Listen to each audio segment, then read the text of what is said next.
thanks very much to all of you. And again, Rami, thanks for stepping in. Thank you. Rami, if this is what you do on one day's notice, I'd like to see what you do when we give you a bit of preparation time. One note that I'd like to make, Rami mentioned Maf'at as being represented certainly by General Imba here, but you shouldn't think that that's the only representation. Maf'at has been an extremely supportive body in this program. They've been full of good advice and help and support of all kinds. And somewhere back there are Ron Gershon and Amit Katz of Mafat, and really want to thank you guys for everything that you've done here and in helping us out. So Rami, don't be concerned, Mafat's fully in the picture. Next up is Yosef Cohen from Elbit. Yossi's going to spend a bit of time, basically, as was mentioned, I think, by Ed Morton here. One of the models of getting a startup in this space off the ground and getting some traction is partnering with a large organization in the field, with an existing contractor. Yossi comes from one of the bigger Israeli contractors, Elbit Systems, which I'm sure most people here are very familiar with, and we'll be talking about this space from the Elbit and other contractor perspective. Yossi is Senior Director of the Homeland Security Division at Elbit. He has more than 20 years of experience in all aspects of the defense and IT industry, development, management of complex systems. And right now, Yossi leads the HLS business unit at Elbit. Yossi served as in Elbit Systems in Australia. He's been CTO and VP programs of Elbit Systems, head of communication engineering, and involved in the Digital Army program. Yossi, look forward to hearing from you, and thanks for coming. Thank you. Just the presentation. Sure. Omri, can you...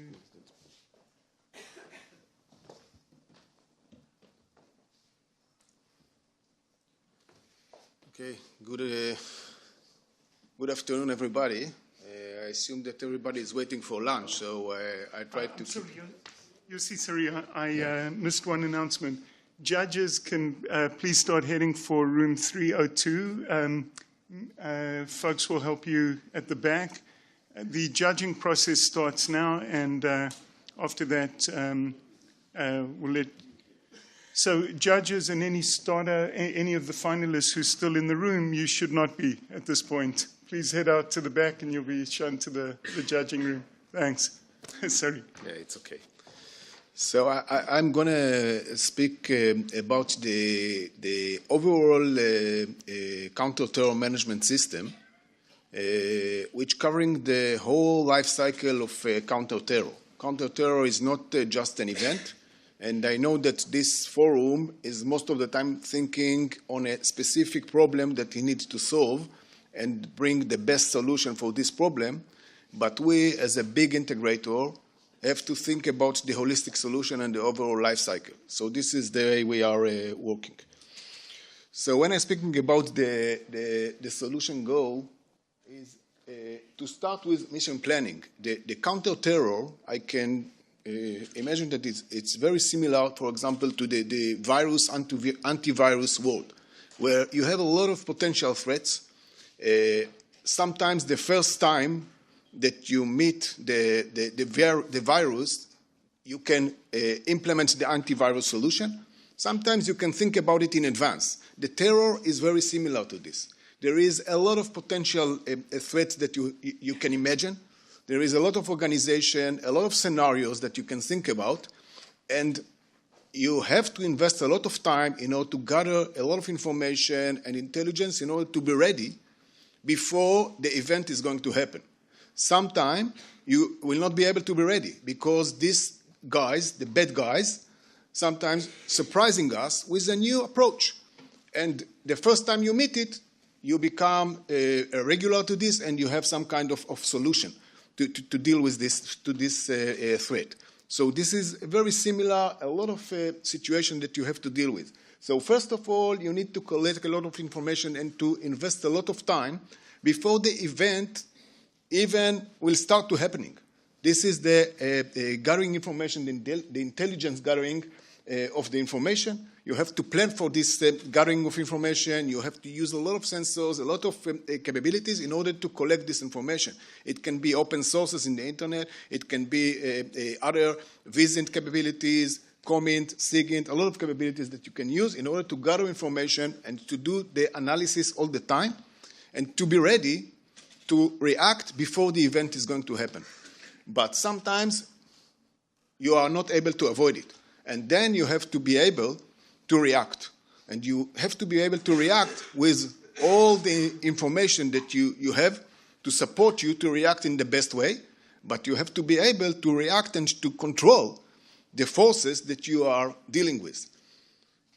And of course, to do the mission debriefing, and this is a cycle that you have to do all the time in order to deal with this counter-terror element. It's very similar to other areas that we are dealing in a day-to-day basis, like the defense life cycle. There is a lot of commonality between the defense life cycle, the command control of the defense life cycle, and the counter-terror. The concept of operation, as I said, is that you have a lot of sensors, a lot of elements that you have to inject into your main center in order to be able to do a lot of analysis and exploit the information between all your analysis guys to be able to understand what is happening in this area. Sometimes the terror attack is happening in one place. Sometimes it's spread in more than one places, and you have to understand that there is a connection between some events that are happening. So this is very important to have a lot of information and to understand and to collect everything and to understand that there is a link between some events that are happening in the same time or leading to each other. And then, of course, you have the processing, and you have to have the understanding of the situation that something is going to happen, or something happening, and you have to be ready for this. Or you have to have a good analysis and to deal with it in a way that you will be able to react and to avoid the terror attack. Then you have to have an assessment and to react. And to control the elements that are going to be responsible for dealing with the situation in order to avoid it or in order to deal with it when it's happening.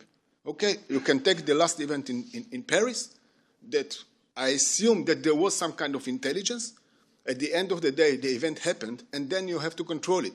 And it's not happening just in one place. So you have to start dealing with it in a way that you have an event, you have to control the event, but you have to understand that something else is going to happen and maybe there is some kind of relation between them, so you might be able to avoid the second part. In this case, it won't happen, but maybe with the right solutions, you might be able to resolve it and to avoid it. I'm going to present here a very simple scenario, just for you to understand how it works. Of course, the scenarios are unlimited. There is unlimited amount of scenarios that you have to deal with. There is an unlimited amount of technology that you can think about. And I'm very well connected to what Gil just mentioned, that you have to understand what is the real thing that are going to be the solution or the need. You have to identify the need, and not all the time the technology is, and it can be the most complex technology, if it's not answer to a specific need, and no one will be able to use it, you will not penetrate. So you have to all the time understand what are the needs, how it's going to be connected to other elements, because at the end of the day, we as an integrator need to think about the holistic solution, because if we build the solution in a stovepipes that are not talking to each other, at the end of the day, the gaps or the holes will be big, and in the money time, the system will not work. The system will collapse. We'll have the best solution in each and every part, but when we have to give a solution to a specific event, the system will not work. So we think all the time about the connectivity between all these elements and how we can put them together so they will talk to each other in a way that the intelligence part will talk to the command control part, will talk to the communication element, that at the end of the day you will not have holes in the solution that will not work when you need them to work. This is what we put a lot of effort in order to put together an overall solution for this element, and we are combining and integrating a lot of capabilities. The capabilities that we are integrating sometimes belong to us. We are working in two hats, one as the integrator, but in the other hat, we are thinking all the time about technology that we would like to implement in-house. But the amount of technology that we are integrated not belong to us is unlimited. I'm having at least tens of meetings with startup companies, medium-range companies a year, in order to find the right technology that can give me the answer to a specific problem that I have. And I don't have to implement and to build every solution. I know that I will not be able. There is a lot of solutions that are here in the market, and in Israel it's the best way maybe to have this kind of capabilities. And I heard a lot of ideas here today that are very relevant to the solution that I need to resolve. And I don't want to implement it. I will be able to take it and to integrate with it, and to put it as part of my solution. And this is the situation that we are having every day. Just to move forward with this scenario, so you can understand that there is some kind of internal discussion which is intercepted and processed, discussing possible weapons smuggling occurring in the next 2 weeks. Something happened in the internet. We are all the time looking for information, and our intelligence gathering capabilities can find this element or this information. This is something that will raise up an event that then you start looking for other elements. Tech is analyzed, compared with intelligence databases, and as a result, general alert is issued and distributed to all air and sea ports, okay? Now you start looking for specific things that's supposed to happen in a specific seaports, but everything is started from an interception event that happened somewhere in the internet, and there is a lot of other elements that can happen. It's a real big data world that you need to analyze, so there is a lot of technology involved in this area in order to start dealing with this. The situation in the terror world is not the same as was 10 years ago. It's much more complicated from the amount of opportunities or scenarios that we have to deal with. And we have to build a lot of technology to help us to deal with these events. So this is something that opens a lot of opportunities to a lot of startup companies and people that they have a very good ideas to come and to invest and to try to interesting companies like us and other companies that presented here in order to be part of a big picture.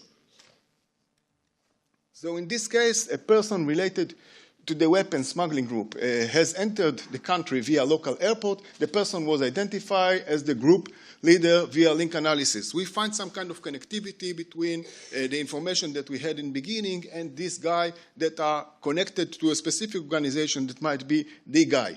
And then, of course, what we can do, the suspected person is visually identified and compared to non-suspects databases. We can have a blacklist of people. We can use face recognition and other technology. I'm not going and diving into the technology part because the amount of technologies that are involving in this area are huge, and as I said, it's unlimited. Every day we're finding a new technology that we can add to the equation in order to improve the overall solution.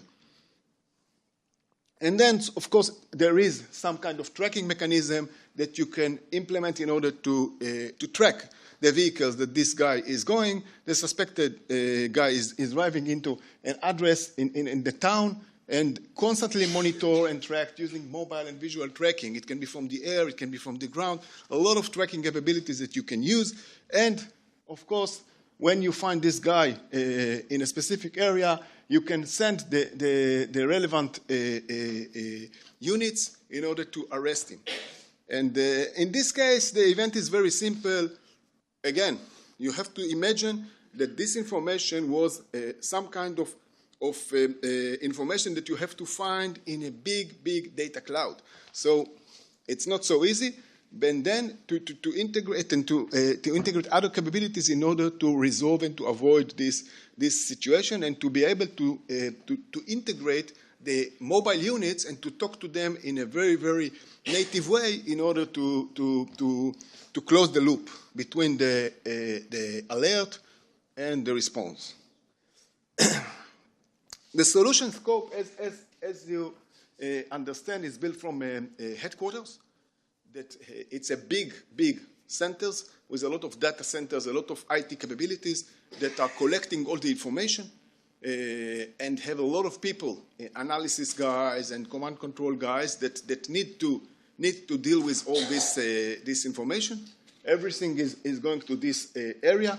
Then you have the communication elements, and sometimes in a terror event, the infrastructure is not there anymore. Sometimes it's a big mega event that you don't have any infrastructure, and you want to use it in more than one area. So you need to have some kind of mobile capabilities, mobile communication capabilities, mobile command control capabilities, and mobile intelligence capabilities that you want to operate in the area and near to the event. So this is another building block that you have to think about. All the intervention team, it can be in vehicles, it can be in soldiers and special forces guys, it can be in airbornes. All of them need to be connected to the system. So everything needs to be connected, so you will be able to send the information to the relevant guy on the right time, and everything will be ready for him. It can be video, it can be data, it can be voice. Everything needs to be ready and need to be implemented all over the arena, from the headquarters till the single policeman or soldier that are acting in the area. It means that there is a lot of technology need to be involved in order to allow this to happen. As I said, a lot of headquarter elements. It can be stationary one, it can be a deployed one, mobile command centers that you can work and act from the area itself. So you can send these command centers. It comes with its own communication capabilities and IT capabilities and intelligence capabilities that you can work from the area. You don't have to work from a distance of sometimes 1,000 kilometers. You want to be near the event. And in order to do it, you have to have some kind of dedicated solution that are not counting on each and every infrastructure. So it can work even in a case that nothing is working anymore, from the cellular communication to the other elements that you are using on a day-to-day basis. Again, communication solution. The mobile units that need to be part of the solution need to be equipped with the overall capabilities, like the command control, like the element of cameras and things that you want to use, and you are able to get a lot of information to your smartphone. So for example, you can film from the area a video clip, and this clip is going to go back to your colleagues and the command center, and vice versa. We can send you an information which is very relevant to you in order to deal with the situation that you are handling right now. Intelligence capabilities, a lot of intelligence capabilities that are sometimes is allowing you to avoid the event, but sometimes you need it while you are in the event itself. You still need a lot of intelligence capabilities. It can be all type of intelligence that you can think about. And the command control, that at the end of the day is the glue between all these elements, which connect this intelligence and other sensors capabilities, communication, everything, to the response team, and needs to be the merger between them, between the response team and the guys that are going to deal with the intelligence gathering. Just a few more words with regard to our experience. As I said before, we put a lot of emphasis on having a full solution that are going to be holistic solution, that all the elements are talking to each other in a very smooth way in order to be able to give a solution on the right time. Sometimes when you are not having it, you have a very, very nice solution for each and every part, but if they are not talking to each other, the gap at the end of the day is the missing information that might be able to avoid the event. This is something that we put a lot of emphasis. Another thing is very important here is to put together this framework or this container in a way that it will be very, very flexible to integrate new capabilities into the solution. We understand that this world of Homeland Security is a world that's changing every day. And a lot of technology, a lot of capabilities is burning in every day, and we want to be able to integrate these capabilities into our solution. We don't want to invent everything. We don't want to be responsible for all the technology. We would like to integrate a lot of solution into capabilities, but we need to integrate in the right way. So from the other hand point of view, when you are building your product, think about building it in a very, very open way. So it will be able to integrate to other elements as well, and not come as a black box that you will not be able to use because you are, most of the time, solving a small piece in the puzzle, which might be the most important piece, but it still needs to talk to other elements. So again, I think that you are more than welcome to come and talk to us. I think that we like to work with a lot of startup and innovative companies, which will give us the unique solutions and capabilities. And I assume that we will meet.